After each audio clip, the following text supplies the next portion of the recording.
Medina Creative Living provides independence for individuals with disabilities. It provides them with a home.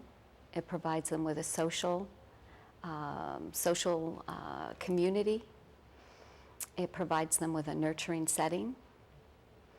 It provides them with integration into the community. Living on my own is a very big step. I have more fun living over here. There are community activities. Living independently, I do everything myself. I cook for myself and I clean the apartment. I just like being on my own, and I love to. Now I like to cook because I never liked it. I didn't have an interest when I was younger, but now I do. Now that I'm by myself. My daughter is 21 and she has multiple disabilities, and this has been a lifelong dream of hers to be able to be independent just like any other child and have a place of her own where she can socialize. Medina Creative Housing has been in existence for approximately 16 years. It was formed by a group of parents who had a concern about their children and having options be available to them. They had goals and aspirations for their children, just like we all do, despite the fact that their children had special needs. I had been trying to find Ashley a place of her own, in the future. She was only about, like she said, about 14. And I was calling around different places, and all I wanted to do was to put her on a waiting list because she did want to be independent and have her own place at some point in time in her life.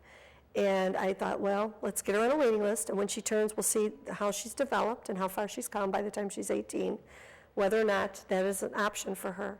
And nobody would consider it for us. We couldn't even get her on a waiting list, and then when I found out that when she's 18 and we put her on a waiting list, we could be talking 5 years, who knows, down the road. There's no options. There's none. And I knew once we got older, I wanted him to be independent and not depend on his siblings to raise him. And he's got a place of his own. If not, he would still be at home. He would never be able to go to a regular apartment and trust other kids and be able to do what he's doing and afford it. There's no way with the income these kids are at. I think a lot of families that have special needs individuals have to rely on maybe other family members.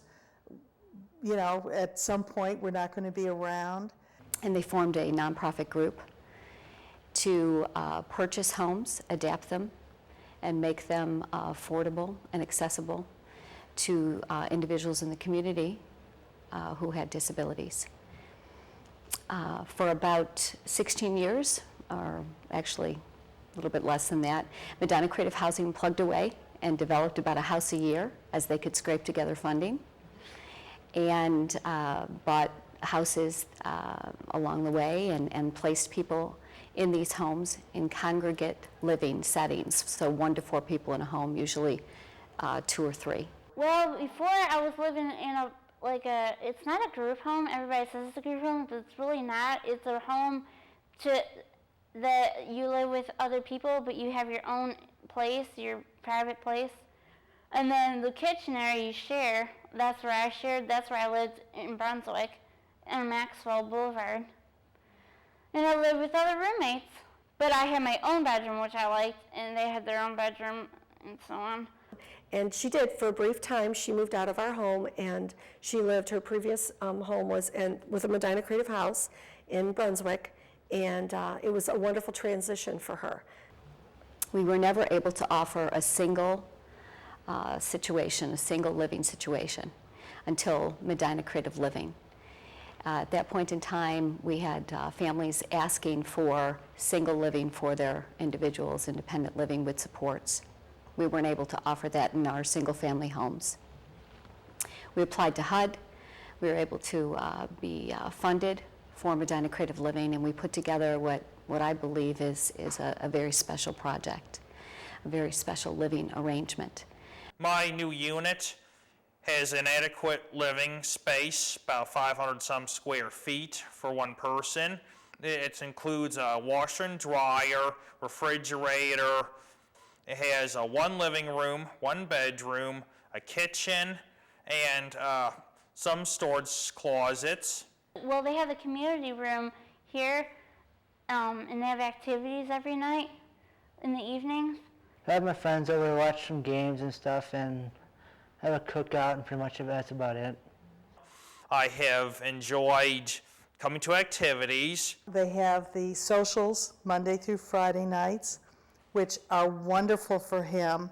When he was at home, we would plan socials for him and try to get him out of his room, which he loved. He had his computers and everything there.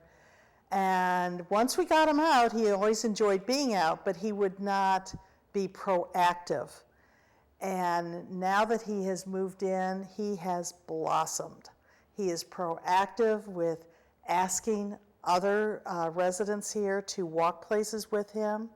He is choosing to come down and participate in the socials, whereas before we had to urge him to get out of the house to participate in something. It used to be that Candace would come home and we'd see the back of her head and she was in her room. She really didn't have the social activities.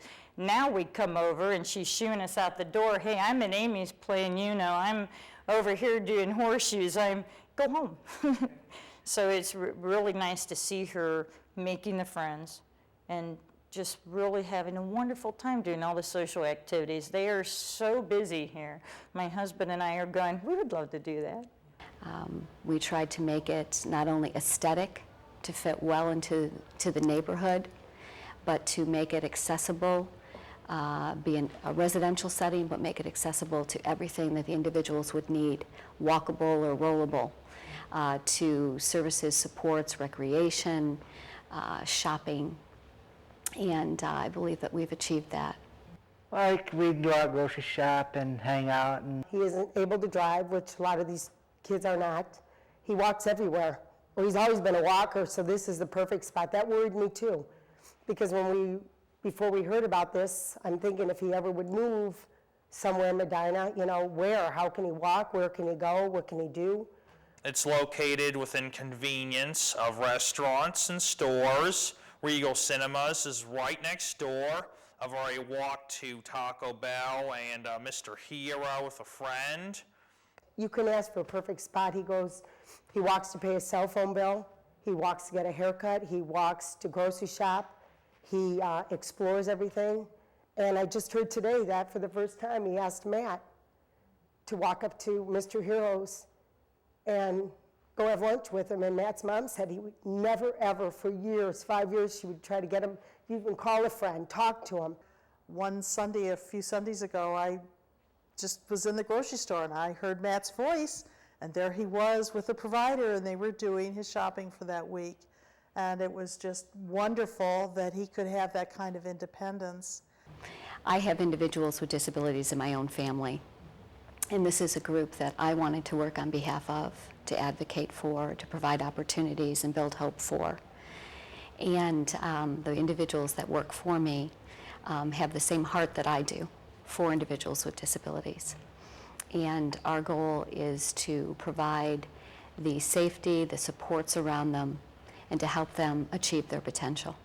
And that's what we're trying to do. Some of the services that they provide for Matt is that he has a provider through another part of their agency, and that person has helped with transportation for Matt. That person has helped with cooking skills. Then I have a provider that I have that just keeps me safe, watches me so I'm safe. Very special. And it's the people running it that's made it that way too. It's a very emotional job. You have to have the heart for working with individuals with disabilities. You have to truly care. It's not a 9-to-5 job. I have my phone 24/7, and I'm available and accessible. And I become somewhat like a surrogate mother to everyone in our homes. And that's the part of the job that I love. I think the staff is just wonderful. They really have become part of all of our families, and they really care about these kids. And they focus more on what the kids can do, not what they can't do. So they really have taken an interest into him, and you can really tell that Diane really focused and thought a lot about how it was going to work. From not only their apartments, but social activities, to field trips, from doctors to everything was really well planned and put together for the kids. It starts at the top, you know, with Diane, the executive director. I mean, the love that just flows down from her and the staff and just everybody. I mean, the residents, I mean, you can just feel it. It is just, it's wonderful. Sometimes when I need something or anyone needs something, they can come here if they have a problem. You have your own advocates here, such as Diane. Diane, the director, has been fantastic. She's part of our family now. And with Diane's help, lady that's really nice to me. Without Medina Creative Living, individuals with disabilities in Medina County would not have many options. Candace would be still at home with us. There are no other options that I'm aware of.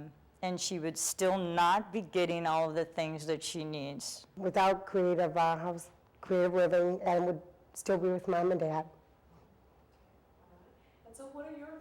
Ashley still would be in our home. Ashley would be very unhappy right now, I will be honest with you.